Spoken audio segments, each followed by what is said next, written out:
Forgotten recipes aren't always what they seem. Many ground beef dishes we call American classics actually trace back to native ingenuity born from survival, adaptation, and even government rations. These meals carried history on every plate, telling stories few cookbooks ever shared. Before we begin, hit like and subscribe. Today we revisit 10 forgotten ground beef recipes that reveal the hidden chapter of Native American food history. Coming in at number 10, we have the prairie school teacher's casserole. Out on the wide open prairies where one-room schoolhouses dotted the landscape, young teachers often lived miles from their families and had to rely on the kindness of their students' parents. Each household would send a small gift, ground beef, potatoes, or vegetables from their cellars, and the teacher combined them into a hearty casserole to share at noon. The dish shifted with the season's autumn brought corn and fresh tomatoes, while winter offered turnips and carrots stored in cool cellars. The topping was always simple yet magical, a crust of cornmeal and crushed crackers turning golden in the school's wood-burning stove.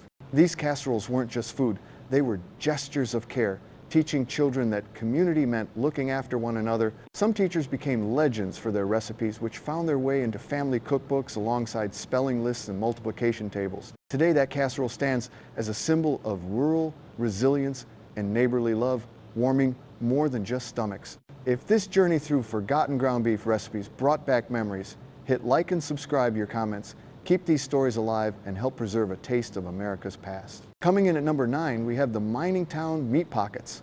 In the rugged mining towns of the early 20th century, hearty food had to survive long shifts underground. Miners' wives wrapped seasoned ground beef in sturdy rye-dough crust, crimped thick along the edges to form a built-in handle. Dusty hands could grip the crust, keeping the center clean for eating. Inside the fillings told stories of heritage. Polish families added sauerkraut, Welsh households tucked in turnips, and Italian kitchens flavored theirs with peppers and oregano. These hand pies were more than fuel. They were portable lifelines, stuffed into tin lunch pails and carried miles below the earth.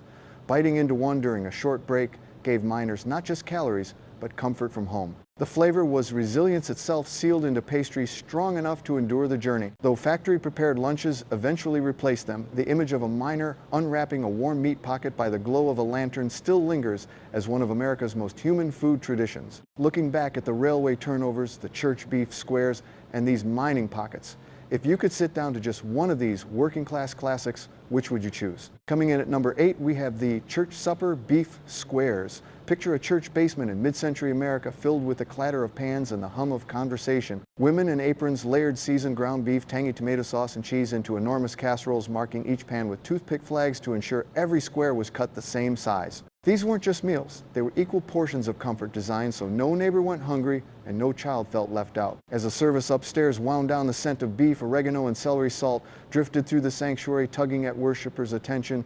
Each cook had her secret touch, Mrs. Johnson with extra herbs, Mrs. Miller with her dash of celery, salt, and congregations could often guess who was on duty just by the aroma. The moment of serving was as memorable as the taste itself. Steaming trays carried into fellowship halls, laughter rising as plates filled, and community ties strengthened with every bite. For many, these beef squares became symbols of belonging as much as of nourishment. Coming in at number 7, we have the railway station beef turnovers. Step into the golden age of American rail travel, when train whistles echoed across small town stations and hungry travelers poured onto platforms in search of something warm. Station cooks became masters of speed and comfort, wrapping seasoned ground beef, potatoes, and onions inside pastry, folded with butter again and again, 13 times some claimed, until it baked into a crust that shattered like glass yet held firm in the hand. These turnovers, wrapped in wax paper, were handed through windows to passengers rushing to catch their trains. Each city had its twist, a dash of sage in Minnesota, a hint of paprika in Street Louis,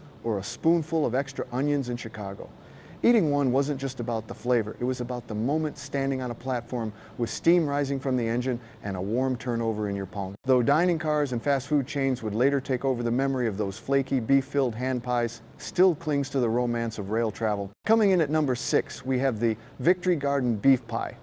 During the dark years of the Second World War, American backyards became battlegrounds of a different kind. Families planted victory gardens and clever cooks stretched every pound of rationed ground beef with fresh carrots, peas, and potatoes. The crust itself told a story of sacrifice, mashed turnips or parsnips worked into the dough to save precious flour for the troops. Each pie was a patchwork of community effort. One neighbor grew beans, another raised tomatoes, and by harvest time, kitchens came alive with pies that blended flavors from every garden on the block. These dinners weren't just nourishment, they were acts of patriotism, proof that even the home front could contribute to victory. Though modern convenience foods have overshadowed such ingenuity, the image of a steaming beef pie pulled from a wood-burning oven still carries pride and resilience. It was more than supper, it was solidarity baked in a dish. If you're enjoying this trip, hit like and subscribe. For more of your comments, keep these memories alive. Looking back at the Depression-era Wellington, the radio dinners, and now the Victory Garden pies, which story of resilience do you feel deserves a comeback in today's kitchens? Coming in at number 5, we have the ground beef radio dinner.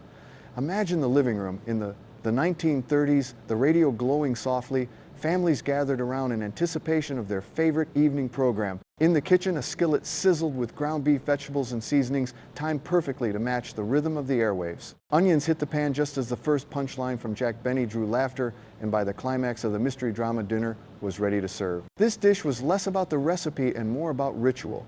Each step aligned with familiar voices from the radio, turning cooking into a shared event that bound family members together. Plates were filled and the broadcast became both soundtrack and timer for the meal. Though television and fast food would later erase this tradition, those who lived it still recall the mingling aroma of sizzling beef and the warm glow of a Philco radio. It wasn't only dinner, it was a memory woven into sound, taste, and family time.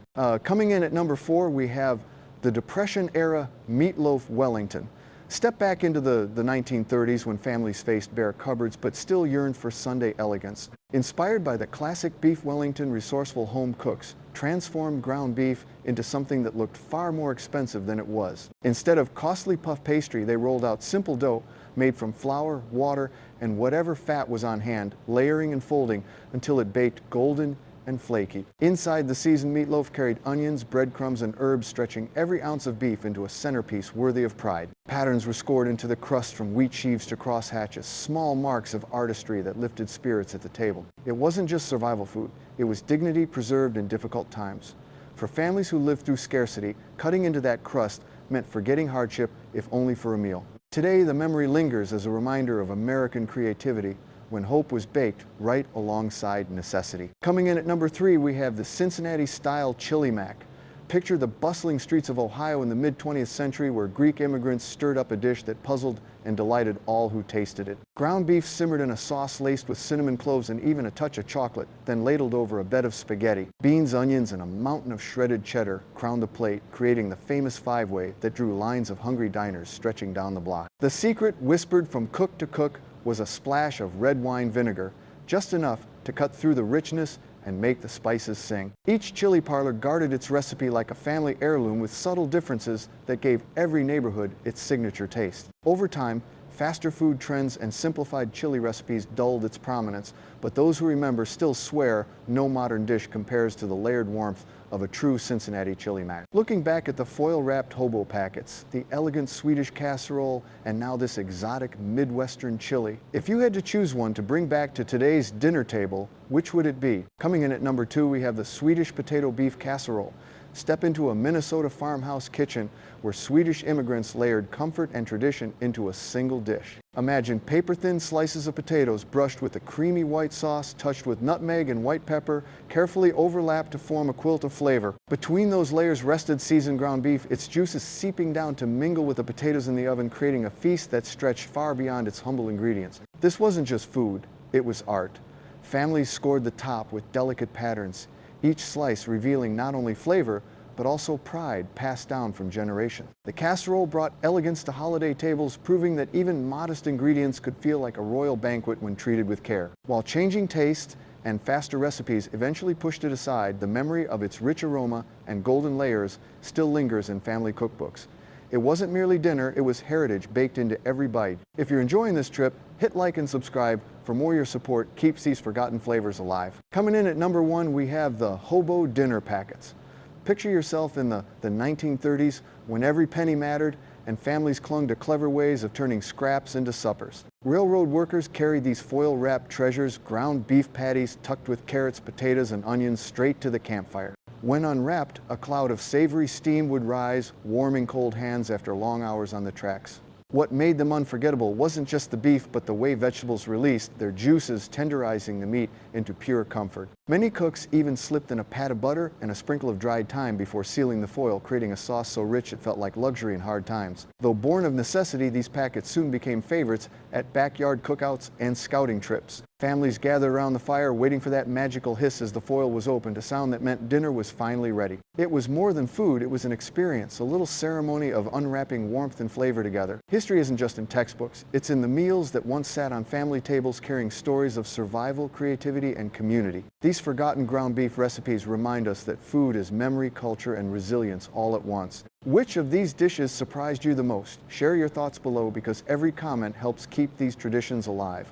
And don't forget, subscribe for more journeys into America's hidden food history.